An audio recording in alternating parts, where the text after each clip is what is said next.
I want to go on from that and talk about this word organize and to maximize.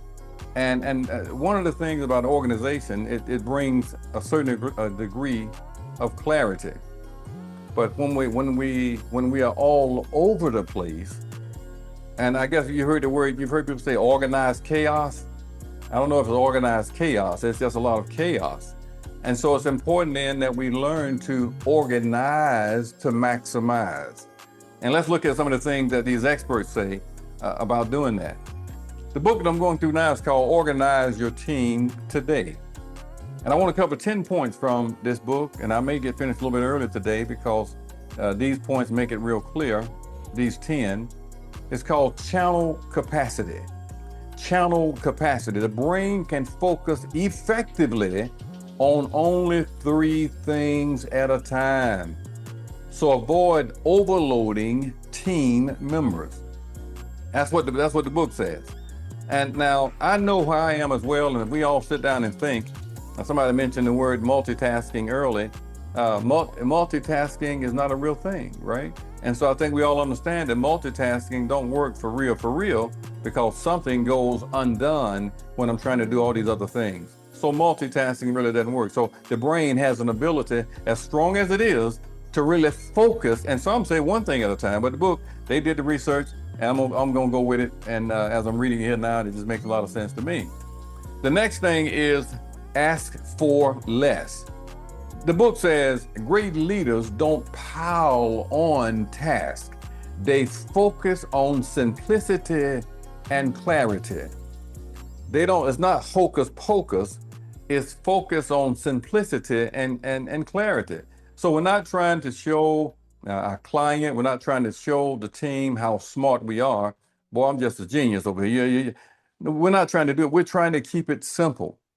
We're always trying to simplify the presentation. Sometimes the presentation is in fact a conversation, where we ask maybe 4 questions and then stop talking and listen and let the client tell us what they want. Mark Grillo said this a while back at one of the meetings that he did. He said, what do they want? Not what do you want, Ricky? What do they want? Now, as a financial coach, my job then is to show them the estate planning one-on-one process and how you build a financial house. But initially, I need to hear what they want and why they want it, team. We're talking about the next 30 days being the best, the personal best in the next 30 days. And there's gonna be some adjustment this guy right here have to make. And I would submit that it's gonna be some adjustment that you probably gotta make as well. I'm not the only one. Now, let's go on to the next point. Point number 3, manage expectations. Setting clear and realistic expectations builds trust and fosters open dialogue. Now listen, I'm a country boy from a little small place called Lochapoka, Alabama. And this country boy right here, if I ever lose trust in you, okay, it's a wrap. It's a wrap.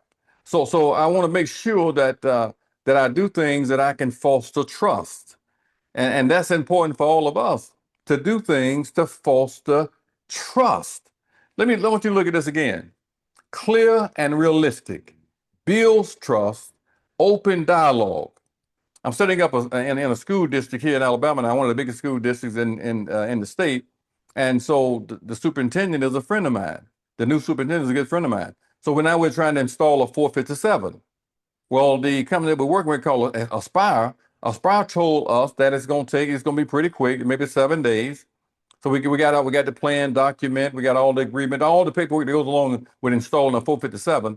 Well, the plan agreement, the plan document and plan agreement has some wording on it that the legal team at Aspire thought needed to be corrected. And so we sent that to Aspire. They sent it to their legal team. They sent it to the TPA. TPA is looking at it right now. So now it went from a week to almost a month. So I'm consistently now communicating with benefits. I had a meeting with the superintendent, and I went over the provider agreement with him. He and I together. And we set some more realistic targets. He said, Mr. Pitts, can we enroll me in the 457 this month? If not, I'm looking at another vendor. I said, give me more time. I'm not sure, based on what I'm looking at now, it's going to be this month. It's going to probably be next month. What should have been a week took a month, and I'm asking for another month because these are realistic expectations. I want to set the expectations clear so as not to lose trust, lose the plan, and lose trust. So it's really important that we learn then how to manage expectations.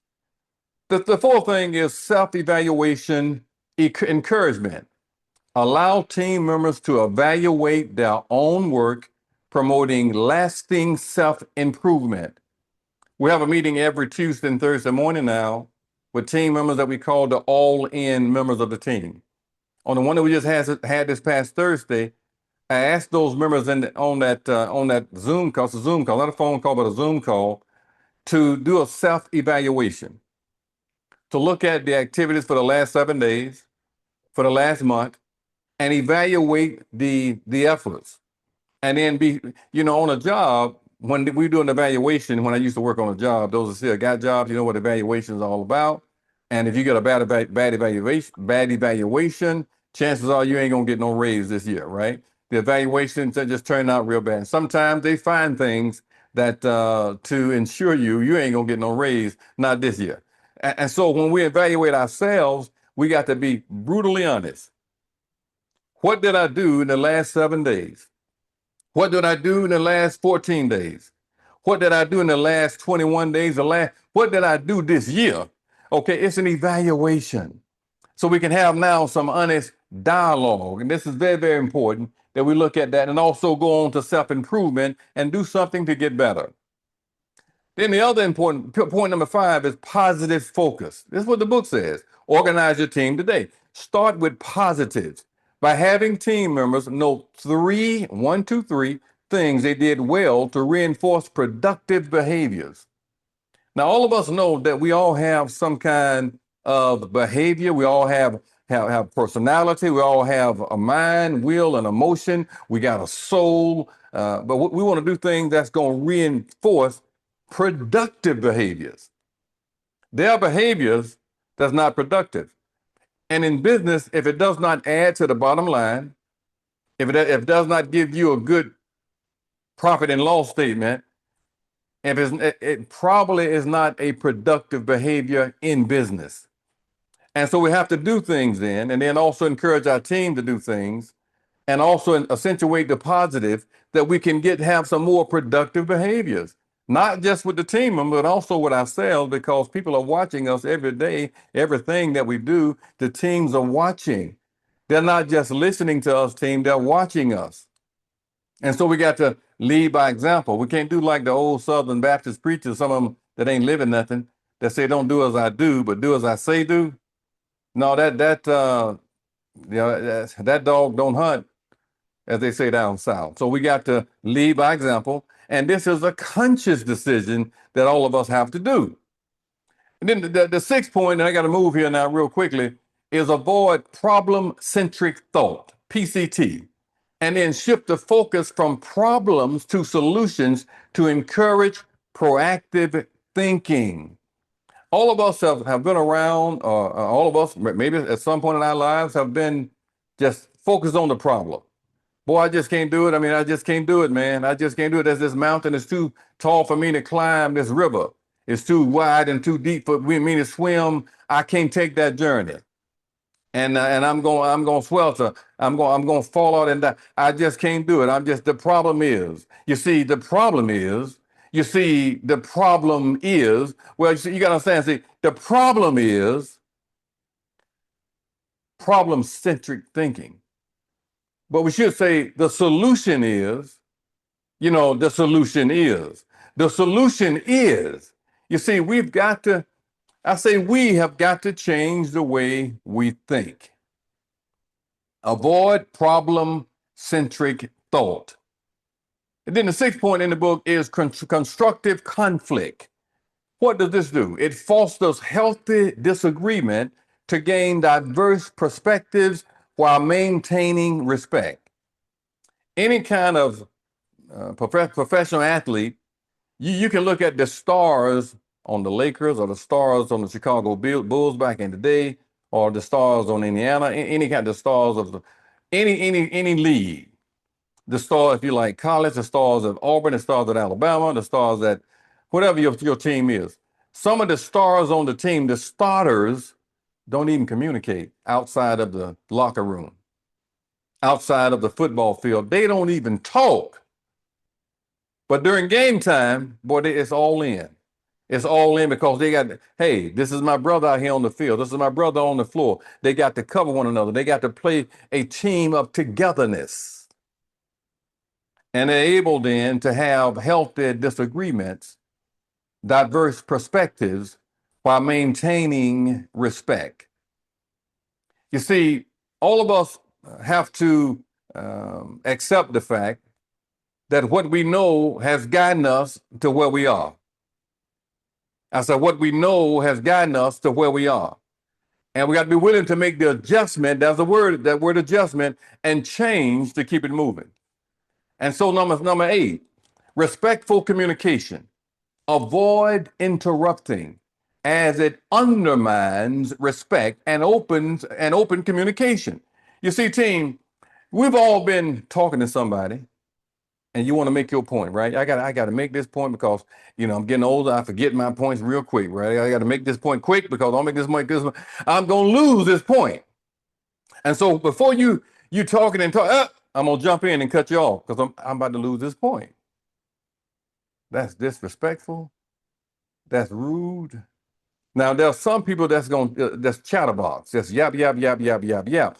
And you got to jump in, right? If you don't jump in, you ain't gonna finish your presentation. You ain't gonna do nothing. So, but there's some, they making a vivid point and they're talking from their heart and they need us to listen twice as much as we talk.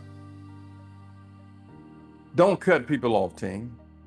Some people got they got a bad habit of cutting people off, right? Just cut them off. Well, don't do it. Don't do it. Number nine, I got it. Daily reinforcement. Reiterate key principles daily to ensure consistency and focus. I was talking to one of my clients just yesterday that's a business owner in the area, and she gave me a call and she said, Ricky, I need to start my Roth IRA. I need to take some money out of my Roth. I need to start my Roth. And I want to put some in my Fidelity account. I want to see if it'll grow faster. Just a young person, right? I want it to grow faster. And I just kind of breathe and I say, listen, I'm not going to call a name. This is not just time. This is consistency. You got to be consistent. You can't go anywhere and do it in 90 days. You want to go to Fidelity, you want to go to Schwab. You got to be consistent.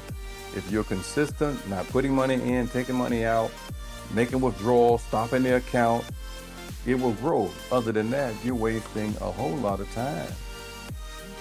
So reiterate key principles, consistency, and focus. And number 10 in my last minute here, mental toughness. See, mental toughness is cultivate resilience within the team through clear goals, define roles. One ticket, 4 days. Yeah, 4 days. If you can mute your call, I would appreciate it. That's what it is, team. See, resilience is this. It's get over it quick. Get over it quickly. So something just happened. Get over it. Now that's not being inconsiderate. That's not being anything. It's saying life goes on. And that's the truth, team. We all have things going on. I got things going on. We all think, but we got to learn to get over it quickly because you know why? Our family is depending on us. And I'm out of time. I'm gonna just put this book up here. That's the book. My time is up. I thank you for yours. I appreciate it.